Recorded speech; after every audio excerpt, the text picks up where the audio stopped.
Nakipag face-to-face kay Social Welfare Secretary Rex Gatchalian ang isang driver na bad trip dahil wala siya sa listahan ng mabibigyan ng ayuda. Bukod po dyan, isang tsuper ang hinimatay sa pila. Nasa frontline na balitang yan si Mobile Journal Francis Rivera. Sa kasagsagan ng init at siksikan sa bigayan ng 5,000 pisong ayuda sa mga tsuper sa Quezon City, isang driver ang nahimatay. Nakabulagta ang tsuper na agad namang sinakluluhan ng mga nakastandby na rescuer. Ngayong araw ang schedule ng mga tsuper para kumuha ng ayuda mula sa DSWD dahil sa epekto ng serye ng mega oil price hike. Hindi naabutan ni DSWD Secretary Rex Gatchalian ang insidente pero sinalubong siya ng mga reklamo. Gaya ng TNVS driver na si Hill Ibarra na bumalik ngayong araw dahil hindi raw nakakuha ng ayuda kahapon. Ako dito kami, dalawa kami. O sige, pero ko na yung ano. Ngayon na ito, nakabalik na kami. Tapos PUJ daw, dined ba kami. Sana wag na lang, hindi na lang pinabalik kung wala akong may asahan.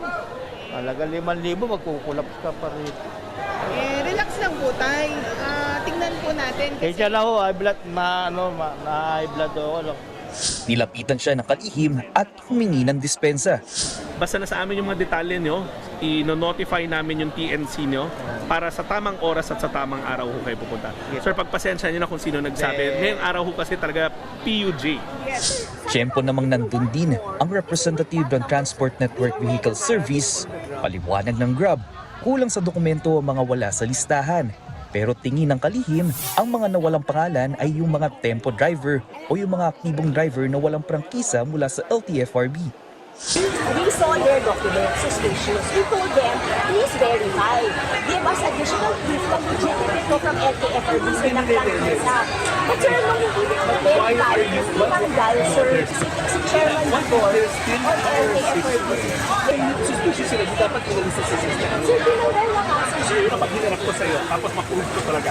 Yes, sir, ako. Sabi, ano kayo, aamin na kayo.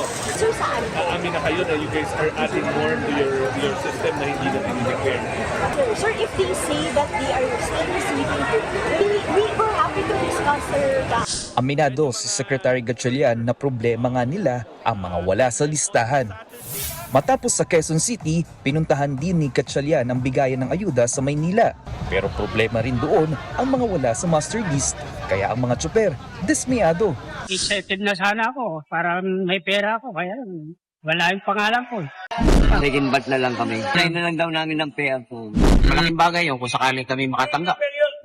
Kaya nagpupursige po kami dito. Pero siyempre malungkot din kami dahil wala pa. Wala kami sa listahan. Paliwanag ng LTFRB, sa ibang lungsod o probinsya nakarehistro ang ilang tsuper. Sa mga hindi nakakuha, tiniyak naman ng pamahalaan na mayroong ilalaang special payout para sa ayuda. Nagbabalita mula sa Frontline, Mobile Journal Francis Rivera. Mga kapatid, Ed Lingaw po, maging maalam at may pakialam sa mga napapanahong balita sa ating bansa.